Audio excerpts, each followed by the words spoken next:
సర్పంచులు ఉప సర్పంచులు వార్డు సభ్యులందరికీ కూడా పేరు పేరున హుస్నాబాద్ శాసనసభ్యుడిగా రాష్ట్ర మంత్రిగా గౌరవ ముఖ్యమంత్రి గారి పక్షాన ప్రదేశ్ కాంగ్రెస్ అధ్యక్షుని పక్షాన స్థానిక నాయకత్వం అందరి పక్షాన హృదయపూర్వకంగా అభినందనలు శుభాకాంక్షలు తెలియజేస్తా ఉన్నాను.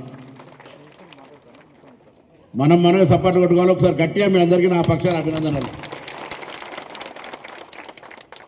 మొత్తం 173 సర్పంచులు హుస్నాబాద్ 7 మండలాల్లో ఉంటే సైదాపూర్లో ఉన్నటువంటి 2 సర్పంచ్ ఎన్నికలు కోర్టుతోటి కాలేదు. 171 సర్పంచ్ ఎన్నికలు జరిగితే ఇప్పుడున్నటువంటి లెక్కల ప్రకారంగా, ఎందుకంటే కొంతమంది ఇతర సర్పంచులు కూడా రావాలనేటువంటి ఆలోచనతోటి కొంత చేస్తూ ఉన్నారు. అభివృద్ధికి సంబంధించిన విషయం లోపల తప్పకుండా పార్టీ రహితంగా జరిగిన ఎన్నికలు అయినప్పటికీ అభివృద్ధికి సంబంధించిన విషయం లోపల అందరినీ కలుపుకొని పోయేటువంటి విధంగా ఉండాలని, కాబట్టి అది స్థానిక నాయకత్వం కూడా సంప్రదింపులు చేసుకొని మాట్లాడుకొని వస్తారు. కానీ ఇయ్యాలటి వరకు ఫలితాలను మనం లెక్క చేసుకున్నట్టయితే మొత్తంగా 171 సర్పంచులు ఎన్నిక జరిగితే కాంగ్రెస్ పార్టీ సొంతంగా ప్రకటించినటువంటి అభ్యర్థులు 108 మంది గెలిచిర్రు. అందరికీ మరొక్కసారి హృదయపూర్వకంగా అభినందనలు.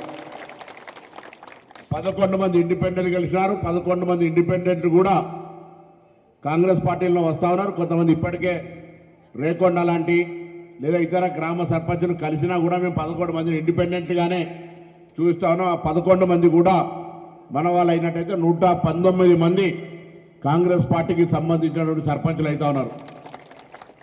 40 మంది సర్పంచులు అంటే వాస్తవంగా సైదాపూర్ తీసుకుంటే 4 మాత్రమే అధికారికంగా టీఆర్ఎస్ ప్రకటించింది.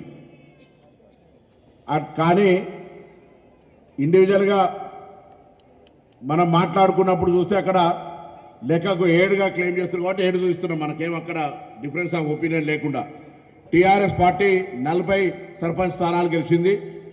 భారతీయ జనతా పార్టీ 10 స్థానాలు గెలిచింది. సిపిఐ తరఫున అక్కర్లపేట మండలం 1, ఎల్కదుర్తి మండలంలో 1 గెలిచినారు. మొత్తంగా 171లో 108 మనం, 11 ఇండిపెండెంట్లు, 40 మంది బీఆర్ఎస్, 10 మంది బీజేపీ, 2 సిపిఐ గెలిచినారు.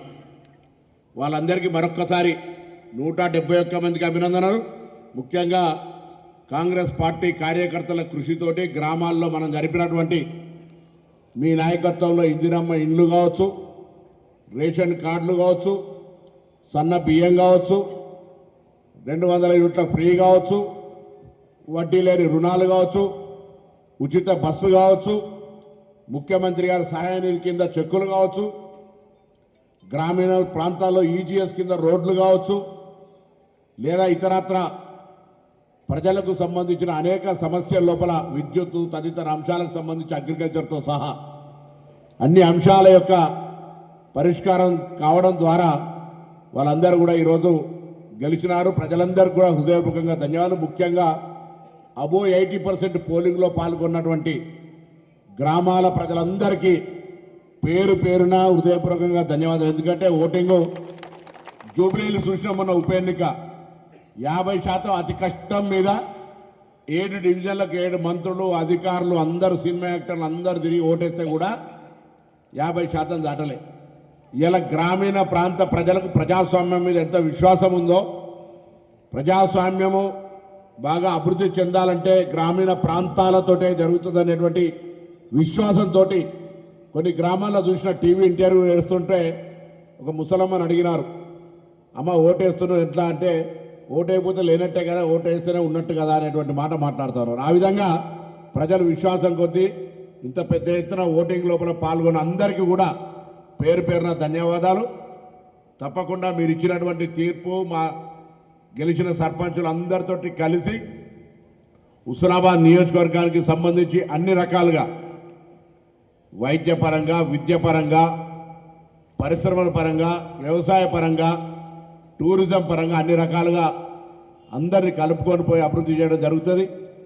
తప్పకుండా ఎప్పుడైనా ప్రజాపాలన ఆఫీస్, ఎమ్మెల్యే ఆఫీసు లోపల ఎవరైనా ఎప్పుడైనా ఏ సందర్భంలో అయినా చెప్పచ్చు. హైదరాబాద్ ఆఫీసులో కూడా చెప్పచ్చు. తప్పకుండా స్థానికంగా స్థానిక సర్పంచులు అయింది కాబట్టి ప్రజలు స్థానిక సర్పంచులకు కూడా కొంత చిన్న చిన్న అంశాలను మీ స్థాయిలో పరిష్కారం చేసుకునే విధంగా ఉండాలని సందర్భంగా కోరుతూ గౌరవ ముఖ్యమంత్రి రేవంత్ రెడ్డి గారి పక్షాన, ప్రదేశ్ కాంగ్రెస్ అధ్యక్షుడు మహేష్ కుమార్ గౌడ్ గారి పక్షాన, రాష్ట్ర మంత్రివర్గం అందరూ కూడా ఇప్పుడు ఇలా 4 గంటలకు ప్రెస్ కాన్ఫరెన్స్ చేస్తాం హైదరాబాద్లో. కానీ నేను అందలేనని చెప్పినాము. వారి పక్షాన కూడా మీ అందరికీ హృదయపూర్వకంగా ధన్యవాదాలు తెలియజేస్తూ, హుస్నాబాద్ మండలంలో 17 గ్రామ పంచాయతీలు ఉంటే నేరుగా కాంగ్రెస్ పార్టీ 13 గెలిచినది. 2 ఇండిపెండెంట్లు కూడా మరి తప్పకుండా వాళ్ళు కాంగ్రెస్ పార్టీకి సంబంధించినటువంటి అంశాల్లో చేరుతా ఉన్నారు. 2 మాత్రం బీఆర్ఎస్ తరఫున గెలిచినారు. అది పందిల్లా పొట్లపల్లి.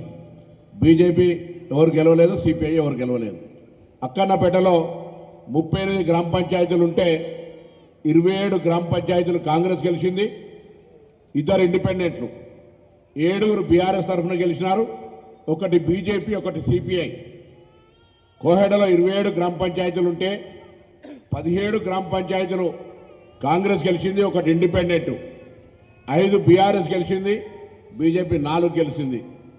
చిగురు మామిడిలో 17 సర్పంచులు ఉంటే 7 కాంగ్రెస్ గెలిచింది, 1 ఇండిపెండెంట్. రేకొండ కూడా నిన్న కాంగ్రెస్ పార్టీలో కలిసినాడు, ఆయన ఇండిపెండెంట్ చూస్తాను. అది కూడా దాని తర్వాత 8 బీఆర్ఎస్ గెలిచింది, 1 బీజేపీ గెలవడం జరిగింది. సైదాపూర్లో 27 గ్రామ పంచాయతీలు ఉంటే 19 కాంగ్రెస్ పార్టీ గెలిచింది, 7 బీఆర్ఎస్ పార్టీ గెలిచింది. దాని తర్వాత 1 బీజేపీ పార్టీ గెలిచినది. హన్మకొండ జిల్లా కింద భీమదేవరపల్లి 25 సర్పంచులు ఉంటే 15 కాంగ్రెస్ పార్టీ, 3 ఇండిపెండెంట్లు, 4 బీఆర్ఎస్, 3 బీజేపీ. అందులో నుంచి కూడా కొత్త వాళ్ళ సర్పంచులు వారు అక్కడ స్థానిక నాయకత్వంతో కలుస్తామని చెప్తా ఉన్నారు. ఎలకతుర్తికి సంబంధించి 20 గ్రామ పంచాయతీలు ఉంటే 10 కాంగ్రెస్ పార్టీ గెలిచింది, 2 ఇండిపెండెంట్లు, 7 బీఆర్ఎస్ పార్టీ, 1 సిపిఐ పార్టీ గెలిచినది. ఈ విధంగా మొత్తంగా 171కి 108 ప్లస్ 11, 40 బీఆర్ఎస్, 10 బీజేపీ, 2 సిపిఐ.